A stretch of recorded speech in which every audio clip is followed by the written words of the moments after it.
This channel does not promote any violent, harmful, or illegal activities. All content provided by this channel is meant for an educational purpose only.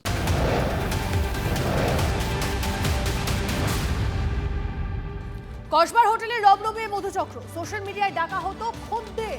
কসবার Rajdanga এলাকায় guest house থেকে উদ্ধার এক নাবালিকা ও 2 মহিলা, গ্রেপ্তার 4। জানা গেছে সোশ্যাল মিডিয়ায় টোপ দিয়ে খদ্দেরদের নিয়ে আসা হতো সেখানে। এছাড়া শহরতলি থেকে নাবালিকা ও তরুণীদের কাজে টোপ দিয়ে শহরে নিয়ে এসে জোর করে যৌন ব্যবসায় নামানো হতো। আর সেই খবর পেয়ে গোয়েন্দারা ফাঁদ পাতে। গেস্ট হাউসে হানা দিয়ে নাবালিকা সহ 3 জনকে উদ্ধার করা হয়। দ্রুতদের জেরা করে চক্রের বাকিদের সন্ধান চলছে বলে জানিয়েছে পুলিশ।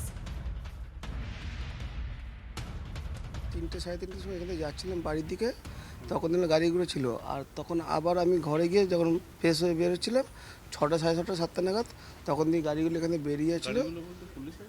হ্যাঁ, দুটো মানে ভ্যান না, একটা হচ্ছে ইনোভা সামনে ছিল আর পেছনে একটা লম্বা যে ভ্যানগুলো থাকে ওই ভ্যান। আর ভেতর থেকে কাউকে তো দেখা যায়নি, একটা কালো ওই সাদা মুখে কাপড় দিয়ে কজনকে নিয়ে এসে দেখছি, এর বিষয়ে কিছু দেখিনি। বাচ্চা ছিল তাও বলতে পারবো না।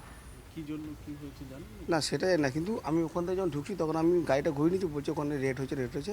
আমি জাস্ট ওখানে গাড়িটা ঘুরিয়ে নিয়েছিলাম, তখন ওখানে গাড়িটা ইনোভা ছিল আর এখানে গাড়িটা ছিল। এটা হচ্ছে বিগত সরকারের যে গোবরগুলো মাথায় আছে না, 2 মাসে সরকার এসে কিন্তু এই গোবরগুলো পরিষ্কার করা যাবে না। যে বলে না ভূত ঝাড়াতে গেলে শস্যের প্রয়োজন, কিন্তু সেই শস্যের মধ্যেই যদি ভূত থাকে না, সে ভূত ঝাড়ানো অত সহজ নয়।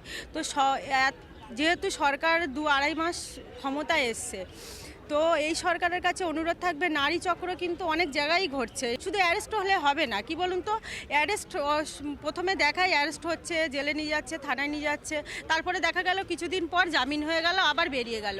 শুধু অ্যারেস্ট হলে হবে না, দৃষ্টান্তমূলক সাজা দিতে হবে এদেরকে। এই নারী পাচার চক্রগুলো দিনের পর দিন রাজ্যে বেড়ে চলেছে।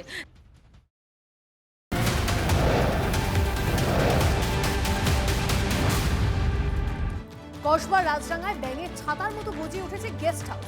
কি হয় এসব গেস্ট হাউসে? নিয়মকানুন মানা হয় কি? অনেক গেস্ট হাউসেই চোখের আড়ালে বেআইনি কাজের অভিযোগ, পুলিশ দেখেও দেখে না। অভিযোগ স্থানীয়দের। ঘন্টায় ভাড়া দেওয়া গেস্ট হাউস পাচার চক্রের আতুর ঘর। ক্যামেরা দেখে মুখ লুকানোর চেষ্টায় গেস্ট হাউসের কর্মীরা। সব আইন কানুন যদি মানা হয় তাহলে এত ভয় কিসের তাদের? রাজডাঙ্গার এই গেস্ট হাউস এখন যেটা দেখা হচ্ছে A1 গেস্ট হাউস, এই গেস্ট হাউসেও কিন্তু ঠিক একই ধরনের ঘটনা ঘটেছিল। স্থানীয় মানুষজনের বক্তব্য, এখানেও কিন্তু বেশ কয়েক বছর আগে একজন নাবালিকাকে উদ্ধার করেছিল পুলিশ, তারপরে পুলিশ সিল করে দেয়। এবং যদিও এখন কিন্তু বহাল তবিয়াতে চলছে এই গেস্ট হাউস। এই পাশে কালকে কি হয়েছিল একটুখানি বলতে পারবেন? মানে একটা বাচ্চা মেয়েকে উদ্ধার করা হয়েছে। একটু গেটটা খুলুন না। ছিলাম না, আমি থাকলে বলে। আপনি কি মানে জানেন না কিছু এখানে? আমি রান্না করছিলাম, অতটা খেয়াল করি না। আচ্ছা, আপনাদের এটা কি গেস্ট হাউস? আপনাদের এখানেও কি এরকম ধরনের ঘটনা ঘটেছিল? স্থানীয় লোকজন তো বলছে যে আপনাদের এখানেও পুলিশ রেড করেছিল। না এমন কিছু হয়নি। হ্যাঁ, একটু শুনুন না দাদা, না আমি ক্যামেরার সামনে আসতে চাইছি না। একটু শুনুন না, দুটো কথা বলবো, একটু আসুন। আমরা ভিতরে কথা বলতে গেছিলাম, যিনি দায়িত্বে ছিলেন তিনি এসছিলেন, যদিও ক্যামেরা দেখে তিনি সঙ্গে সঙ্গে ভিতরে ঢুকে যান। আমি আরেকবার ডাকবার চেষ্টা করব। দাদা দাদা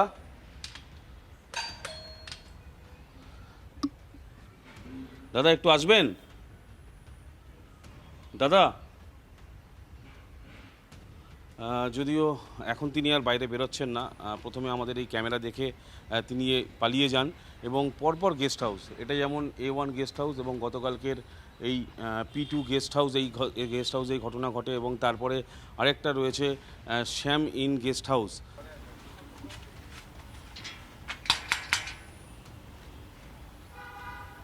দিদি, দাদা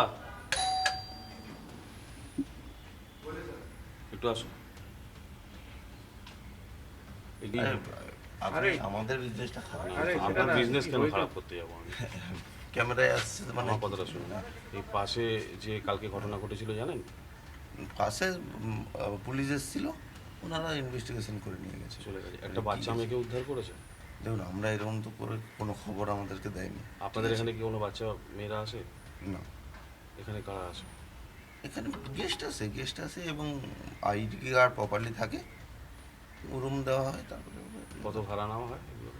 1000 1500। স্থানীয় মানুষদের যে ভুরি ভুরি অভিযোগ যে এই গেস্ট হাউসগুলো কিন্তু পরিবেশ নষ্ট করছে এবং পুলিশ প্রশাসনকে আরও সতর্ক হতে হবে এবং কড়া ব্যবস্থা নেওয়ার আবেদন করছে স্থানীয় মানুষজন। ক্যামেরা দীপঙ্করের সঙ্গে সৌভিক সরকার, টিভি9 বাংলা। গেস্ট হাউসে কি তুমি কাজ করো? हाँ কি কাজ করো?